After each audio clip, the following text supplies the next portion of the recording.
नमस्ते। आप सबका फिर से एक बार स्वागत है हमारे साप्ताहिक पेशकश प्रोफेसर अभय दुबे के साथ बातचीत में। प्रोफेसर साहब, अब तो इलेक्शन मोड में आ गया है और सारी चीजें जिसको कहते हैं टॉप गियर में चल रही हैं। हम्म। कोई इधर से उधर जा रहा है, कोई इधर से उधर आ रहा है, टिकट बंट रहे हैं, टिकट कोई किसी को मिल जा रहा है तो टिकट मिलने के बाद पार्टी बदल रहा है, इत्यादि इत्यादि। हम्म। अ, लेकिन एक चीज जो मुझे अभी भी लग रही है, हम्म। जिसपे मैं सबसे पहले आपसे समझना चाहूंगा, हम्म। जो भाजपा आज भी जैसे पश्चिमी उत्तर प्रदेश में गए हैं, विकास की बात इतना, क्योंकि एडवर्टीजमेंट पिछले एक महीने में इतने एडवर्टीजमेंट हुए थे, विकास विकास, यहाँ विकास, वो विकास, ये सड़क, वो सड़क। जी। लेकिन जब जब ब्रास टैक्स की बात आ रही है, जब जब ग्राउंड पे बात आ रही है, तो अभी भी हम्म। वही मुजफ्फरपुर दंगा, कैराना, हम्म। वो हम्म। सचिन गौरव 2013 में क्या हुआ, घर छोड़ हम्म। देना पड़ेगा, जिन्ना, पाकिस्तान। जी। तो जी। जी। मुद्दा फिर भी घूम फिर के वो है, वो अभी भी विकास को मुद्दा नहीं बना। क्यों? क्या मतलब, जब इतना अच्छा विकास उनको लगता है किया था डबल इंजन सरकार ने, तो आप फिर क्यों? आनंद जी, आप आज का इकोनॉमिक टाइम्स देखिए। जी। आज का इकोनॉमिक टाइम्स देखिए, वहां नीरज कौशल जो कि वरिष्ठ आर्थिक पत्रकार हैं, कम से कम पिछले 40 साल से वो सक्रिय हैं, उनका लेख छपा है इकोनॉमिक टाइम्स के एडिट पेज के ऊपर। उस लेख का शीर्षक है up even when the chips are down. इसका सीधा मतलब यह हुआ कि जिस वक्त कोविड था, उस वक्त को अगर उस वक्त का अगर आर्थिक हालचाल शामिल कर लिया जाए, तो उत्तर प्रदेश की स्थिति क्या थी, उत्तर प्रदेश की पूरे देश के पैमाने पर क्या स्थिति थी आदित्यनाथ के मुख्यमंत्रित्व में, और अन्य राज्यों से तुलना करने पर उसकी स्थिति क्या थी, और पिछली अखिलेश सरकार के कार्यकाल से उसकी तुलना करने पर उसकी आर्थिक स्थिति क्या थी। ये 3 पैमाने हैं जो इस लेख में इस्तेमाल किए गए हैं। इस लेख में जो डेटा इस्तेमाल किया गया है वो रिजर्व बैंक ऑफ इंडिया का डेटा है। रिजर्व बैंक ऑफ इंडिया की जो handbook of statistics on Indian states है, उसका डेटा इस्तेमाल किया गया है। अगर आप इस डेटा को देखें तो आप पाएंगे कि आदित्यनाथ के 5 साल के शासनकाल में उत्तर प्रदेश की आर्थिक स्थिति बहुत बुरी तरीके से खस्ता हुई है। वो केवल गोवा और मेघालय से ऊपर है।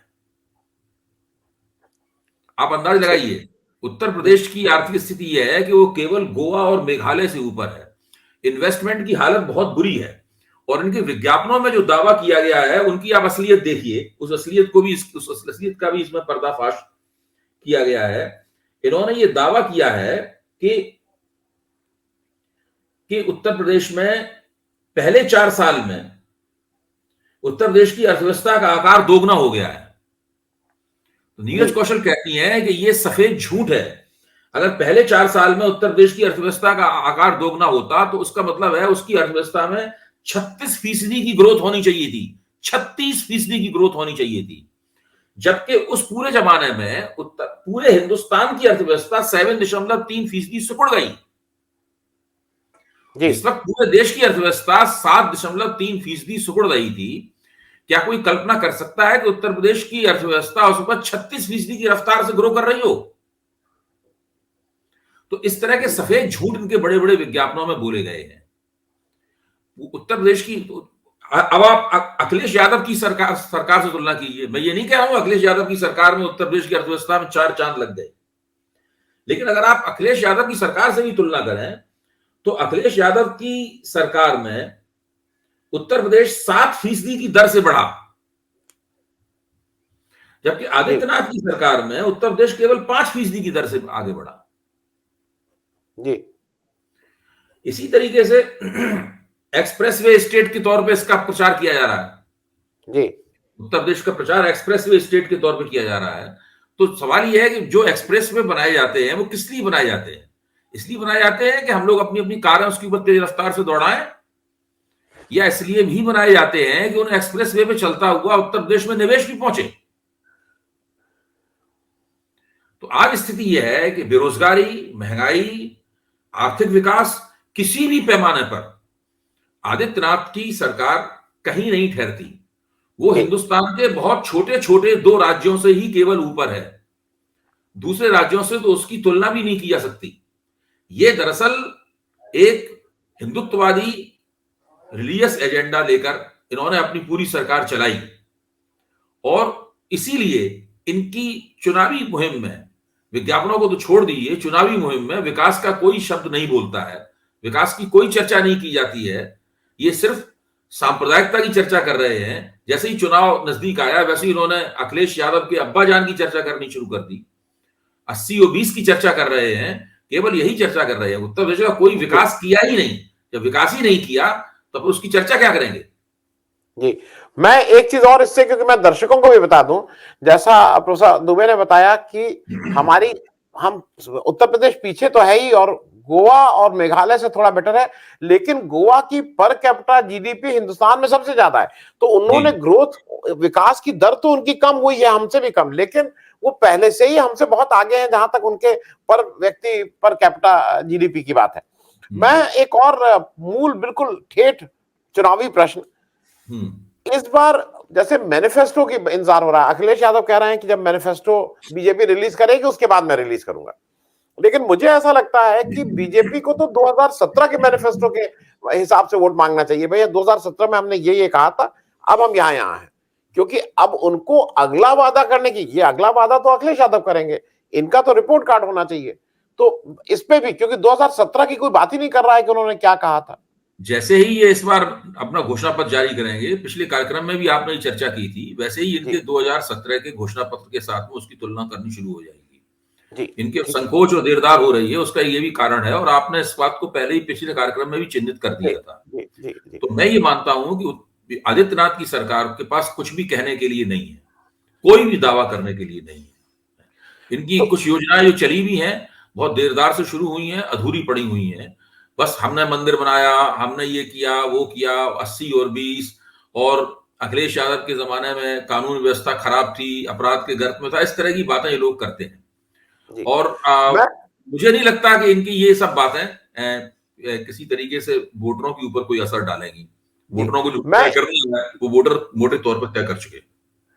दुबे, एक चीज और, क्योंकि ये मेरे पास तुरंत डेटा नहीं है, लेकिन एक जनरल ये माना जाता है कि उत्तर प्रदेश में विधानसभा चुनाव में करीब 70 से 75% नए विधायक चुन के आते हैं। पुराने विधायक उसमें हारते हैं चुनाव, अब उनकी एंटी इनकम्बेंसी कह लीजिए, 70 से 75% नए विधायक आते हैं।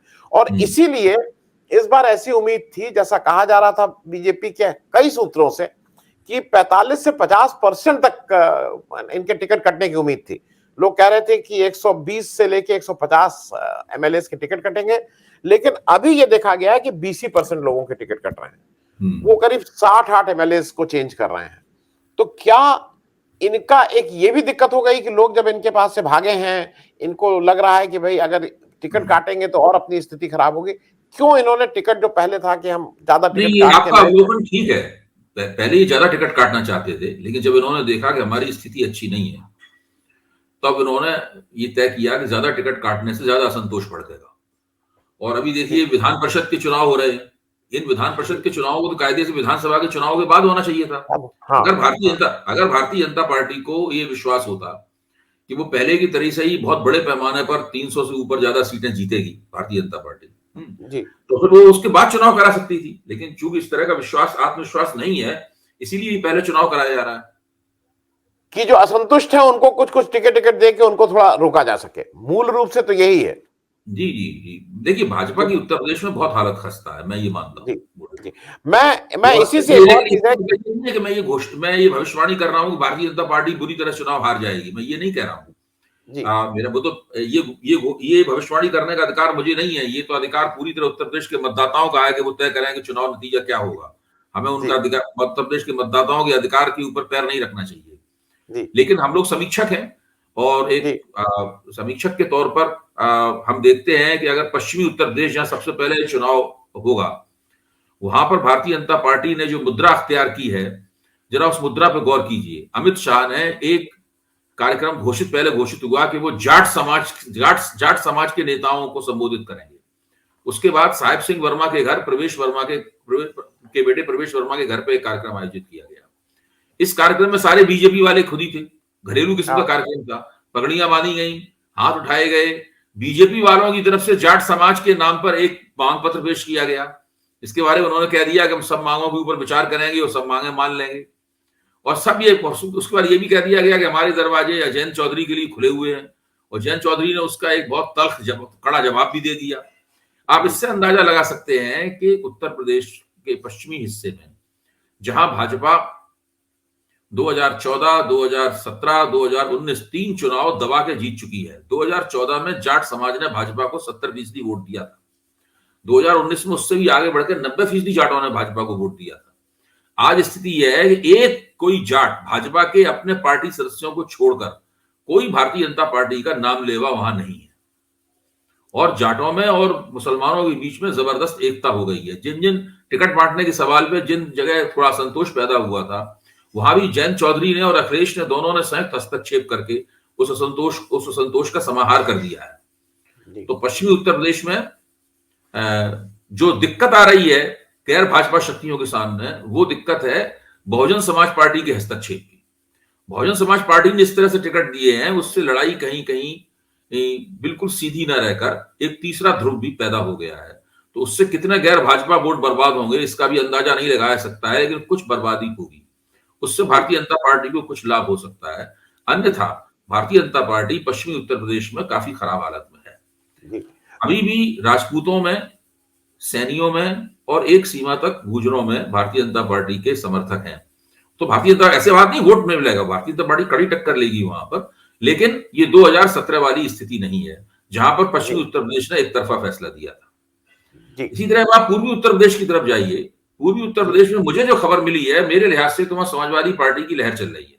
जी जी, यहां तक कि केवल ये यादव और मुसलमान एकता का सवाल नहीं है, और नहीं ये कि यादव मुसलमान और अति पिछड़े गैर यादव पिछड़ों की एकता का सवाल है। वो तो पूर्वी उत्तर प्रदेश में सबसे ज्यादा प्रभावी हो रही है। ये प्रश्न, इसमें तो मुझे लगता है पूर्वी उत्तर प्रदेश में जो पासी समाज है, जो गैर जाटव दलित समाज में काफी बड़ी संख्या इसकी पासियों की है, पासी समाज भी समाजवादी पार्टी की तरफ झुका हुआ है। तो समाजवादी पार्टी को ऐसा मौका है उसके पास कि वो पश्चिम में और पूर्व में दो सबसे बड़े इलाके जहां सबसे ज्यादा सीटें हैं, मेरे ख्याल से 250-250 सीटें करीब इन दो इलाकों से मिलकर बन जाती हैं। जी जी, हाँ, अगर इन दो इलाकों में भारतीय जनता पार्टी को वो पीछे धकेल सकता है समाजवादी पार्टी, तो ये बहुत बड़ा मौका है। इस मौके का लाभ उन्हें उठाना चाहिए, उन्हें अच्छा बूथ मैनेजमेंट करना चाहिए उनके लोगों को, और अखिलेश यादव को उल्टे सीधे बयान देने से बचना चाहिए। जी, मैं ये सब पाकिस्तान वगैरह ये सब बातें करने से बचना चाहिए। जी, ये पता नहीं बार बार क्यों इस पिच पे आ जाते हैं। मैं वैसे बता दूं, इन पूर्वांचल और पश्चिमी उत्तर प्रदेश को मिला के 12 मंडल आ रहे हैं, और इन 12 मंडलों में 266 सीटें हैं, 266, और जिसमें इस नई ये जो विधानसभा खत्म हो रही है 2017 वाली, उसमें कुल 207 आउट ऑफ 266 207 बीजेपी या उसमें अपना दल, और मैं पुराने जो राजभर जी थे उनके 4 एमएलए को भी जोड़ रहा हूं, ये लोग 207 लोग थे।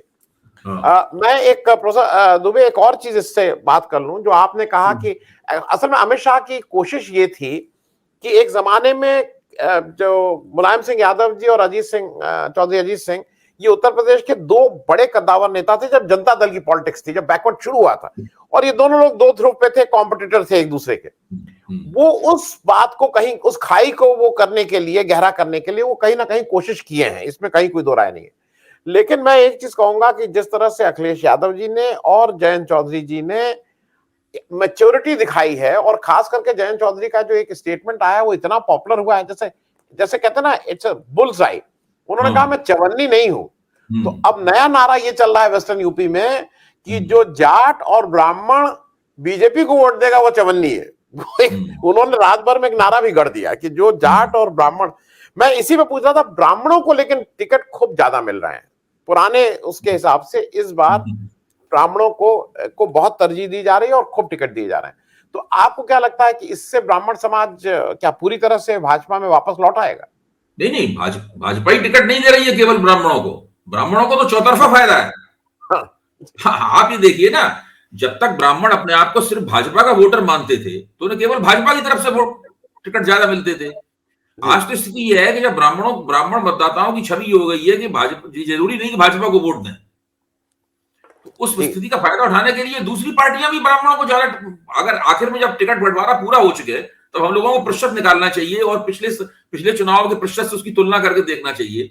बिल्कुल। मुझे तो हाँ पक्का यकीन है कि आप पाएंगे कि सभी पार्टियों ने ब्राह्मणों को पहले के मुकाबले ज्यादा वोट दिए, ज्यादा टिकट हाँ, दिए। ज्यादा टिकट दिए जी। हाँ, एक और तो चीज थी सबसे फायदा होने वाला है। जी, एक बड़ा भारी वो जो स्वामी प्रसाद मौर्य जी चले गए थे कुशीनगर पडरौना में, भाजपा छोड़ के इधर आ गए थे, तो एक तरह से उसका जवाब देने के लिए आरपीएन सिंह को भाजपा लेके आई है। आरपीएन सिंह का भाजपा में आना कांग्रेस का खराब मैनेजमेंट दिखा की तरफ इशारा करता है कि वो सही में एक बहुत बड़ा डेंट डाल देंगे, क्योंकि आरपीएन सिंह का, भाई मैं जितना ईस्टर्न यूपी की पॉलिटिक्स जानता हूं, अपने चुनाव क्षेत्र के बाहर उनका कोई ऐसा प्रभाव मुझे नहीं दिखता है। भाई उसके बारे में कुछ सीनियर पत्रकारों का मानना यह है कि स्वामी प्रसाद मौर्य की काट करने के लिए उनको लाया गया है। जी हो सकता है पडरौना से उनके मुकाबले खड़ा कर दिया जाए, स्वामी प्रसाद मौर्य के मुकाबले खड़ा कर दिया जाए, तो देखेंगे स्थानीय स्तर पे एक निर्वाचन क्षेत्र में 2-3 निर्वाचन क्षेत्रों को प्रभावित करने वाली वो लड़ाई होगी। अच्छा, जी आरपीएनसी कुर्मी जरूर हैं, लेकिन कुर्मी समाज के साथ उनके रिश्ते तो कोई अच्छे नहीं है। नहीं नहीं नहीं, मैं इसमें एक मिनट, मैं जरा आपको एक और चीज बता दूं। हाँ, वो कुर्मी नहीं है। कुर्मी तो है। मैं आरपीएन सिंह का, क्योंकि मैं तो बगल की कंस्टिट्यूंसी का हूं। अच्छा, आरपीएन अच्छा, सिंह एक्ट और बिहेव करते थे राजपूत वाला। वो 2009 अलग में बात जब वो, हाँ 2009 में जब वो कांग्रेस में मंत्री बने, तो है। उनको राजपूत कोटे से बनाया गया, तो वो अपने को बाहर राजपूत पूछ। हमारे यहाँ एक जात होती है सैथवार। हाँ, ये सैंतवार, हाँ। सैथवार ईस्टर्न यूपी की जात है। हम्म, ये राजपूत नहीं है, मतलब राजपूत की शादी सैथवार के यहाँ नहीं होगी। हम्म, ये अपने को कुछ सैथवार, जो मैं अगर वैसे कहूं जाट के आसपास की आप बात कह सकते हैं कि ईस्टर्न यूपी के जाट है, हम्म। तो ये मूल रूप से सैथवार है, क्योंकि कुर्मी भी नहीं है ये। लेकिन अब अब भाजपा उन्हें कुर्मी के तौर पर पेश कर रही है। हाँ, तो भाजपा ने, अब लोगों ने यही कहा कि ये अपर कास्ट से इनको, उन्होंने, भाजपा ने इनको बैकवर्ड कास्ट का नेता बना दिया है। नहीं, नंबर एक। नंबर दो, मैं लोकल पॉलिटिक्स का भी बता दूं, वहां पे एक बड़े वो रहे हैं राजमंगल पांडे, उनका बहुत हाँ, हाँ, प्रभाव था। जी, कांग्रेस के पुराने नेता थे, सीएफडी में बहुगुणा जी के साथ मैं उन्होंने जानता हूँ, छोड़ी थी। जानता हूँ, जानता हूँ। उनके लड़के राजेश पांडे हैं। वो बड़े उदार हृदय व्यक्ति थे, बहुत लोगों को भेंट वगैरह अपने स्टाफ को बहुत दिया करते थे। और अपने नहीं नहीं, और अपने अपने मन के थे, मतलब अपने हाँ, जैसे दूसरे तरह के पुरानी पीढ़ी के लोग जैसे जब होते थे। उन्होंने आखिरी बार मंत्री पद छोड़ा तो अपने स्टाफ के हर व्यक्ति को स्कूटर भेंट किया। नहीं मुझे नहीं, याद अपने, है। हाँ मनमौजी थे, और जैसे अपने अपनी शर्तों पे पॉलिटिक्स करते थे। हम्म, उनके लड़के हैं राजेश पांडे। हम्म, विजय दुबे वहां इस समय भाजपा के सिटिंग एमपी हैं। हम्म, इससे पहले राजेश पांडे थे, राजेश पांडे का फिर टिकट काट के उनको दिया गया, और राजेश पांडे बीजेपी में बने हुए हैं। अब हम्म, पडरौना से ऑलरेडी आपके पास दो सिट, मतलब दो एमपी, जो पिछली बार एमपी और इस बार एमपी हैं, हम्म, ये आरपीएन सिंह को कहां एडजस्ट करेंगे भाई? या तो राज्यसभा का कहा होगा, हम्म, क्योंकि आरपीएन सिंह को एडजस्ट करना भी तो एक काम होगा इनके लिए। जी, जी, जी। तो मुझे तो फौरी तौर पे यही लगता है कि वो चूंकि स्वामी प्रसाद मौर्य वगैरह छोड़ के जाने से भारतीय जनता पार्टी की बड़ी बेइज्जती हुई, और उनका जो उनका यूपी के स्तर पर जो गैर यादव पिछड़े वाला नैरेटिव था वो गड़बड़ा गया। तो उस नैरेटिव को साधने के लिए ये कुछ दल बदल करवाए जा रहे हैं, जैसे कि अपर्णा यादव को दल बदल कराया गया या आरपीएन सिंह का दल बदल कराया गया। इन दल बदलों का सामुदायिक महत्व बहुत कम है। जी इसलिए अपर्णा यादव का कोई सामुदायिक महत्व नहीं है।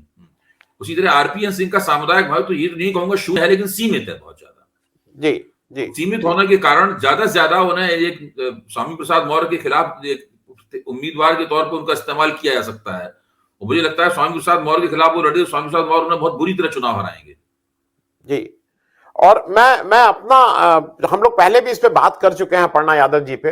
अपर्णा यादव जी के जाने से थोड़ा राहत की सांस सपा वालों ने भी ली है। मैं एक हम्म, और चीज जरा समझना चाह रहा हूं कि हम्म, एक नया, क्योंकि मैंने इसकी बहुत अच्छा कहा था, मैंने कहा था बहुत अच्छा स्टेप है। सपा ने वो जो रेप विक्टिम की माता जी थी आशा सिंह जी, वहां पे प्रत्याशी दे दिया है। पहले उन्होंने कहा, ऐसी बात चर्चा चली थी, कहा तो नहीं, ऐसी चर्चा थी कि सपा उनको सपोर्ट करेगी, लेकिन वहां पे प्रत्याशी दे दिया है उन्नाव नगर में, उन्नाव सदर शायद बोलते हैं। मैं अभी भी ये मानता हूं कि शायद अखिलेश यादव जी को एक इस सीट से अगर वो अपना वो करते तो उनको इसकी गुडविल बहुत मिलती, ऐसा मुझे लगता है। देखिए, ये जो टिकट वितरण वाला मामला है, इसमें अगर हम लोग निर्वाचन क्षेत्र दर निर्वाचन क्षेत्र अगर विचार करना शुरू करें, तो बहुत सी जगहों पे हमें टिकट वितरण पसंद आएगा, कुछ जगहों पर टिकट वितरण हमें नापसंद आएगा, और फिर स्थानीय स्तर के लोगों की बातें और सुनने लगें और उनको भी अगर अपने विश्लेषण के दायरे में शामिल कर लें, तो परिस्थिति वो पूरा विश्लेषण बहुत जटिल हो जाता है। जी मोटे तौर पे कुछ गलतियां तो हर पार्टी करती ही करती है टिकट वितरण में। अगर उस पार्टी की लहर है और उस पार्टी के पक्ष में रुझान है, तो वो गलती भी उसकी गलती को भी जनता निपटा देती है, जनता दुरुस्त कर देती है उस गलती को। तो इस वक्त जो परिस्थिति है उसमें जो रुझान है वो चूंकि अखिलेश यादव के पक्ष में जा रहा है, तो अगर उन्होंने टिकट वितरण में कुछ गलतियां की हैं तो उन गलतियों को भी जनता सुधार देगी, मुझे ऐसा लगता है। जी, मैं चलते चलते एक अंतिम प्रश्न, जनरली ऐसा देखा गया है कि आज मान लीजिए अगर बराबर पे दोनों हैं, या भाई भाजपा वाले कहेंगे कि हम थोड़ा आगे हैं, तो सपा की पार्टी कहेगी हम थोड़ा आगे हैं, लेकिन मामला इस समय कोई ऐसा नहीं कि कोई एक आदमी बहुत आगे। लेकिन यह भी देखा गया है कि जिसकी तरफ रुझान बढ़ता है वो फिर बढ़ता ही जाता है, उसमें वोट परसेंटेज बढ़ने लगता है। आपको क्या लगता है कि आज अखिलेश यादव असेंडिंग है, मतलब उनका रुझान बढ़ ही रहा है? भाई देखिए, पहली निगाह में निष्पक्ष तौर पे अगर आप देखें तो ऐसा ही लगता है। भारतीय जनता पार्टी कहीं बढ़ते हुए नहीं दिख रही है। जी ये भी बात सही है कि माहौल इस तरह का नहीं है एकदम लगने लगे कि भारतीय जनता पार्टी का बिल्कुल दिवाला निकलने वाला हो, ऐसी परिस्थिति भी नहीं है। भाजपा अभी भी बहुत शक्तिशाली पार्टी है, उसके पास बहुत संसाधन है, उसके पास एक बड़ी प्रतिबद्ध कार्यकर्ता पंक्ति है और समाज के विभिन्न तबकों में भारतीय जनता पार्टी के समर्थक मौजूद हैं। स्वामी प्रसाद मौर्य और इन सब लोगों के चले जाने के बाद ये मान लेना कि सभी गैर यादव पिछड़े भाजपा के खिलाफ हो गए हैं, ये मानना भी नादानी होगी।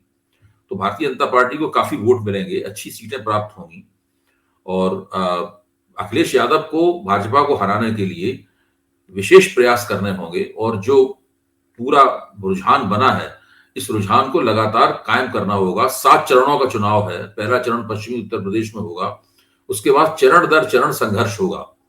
आप देखिए, तेजस्वी यादव आखिरी 2-3 चरणों में चुनाव हार गए थे।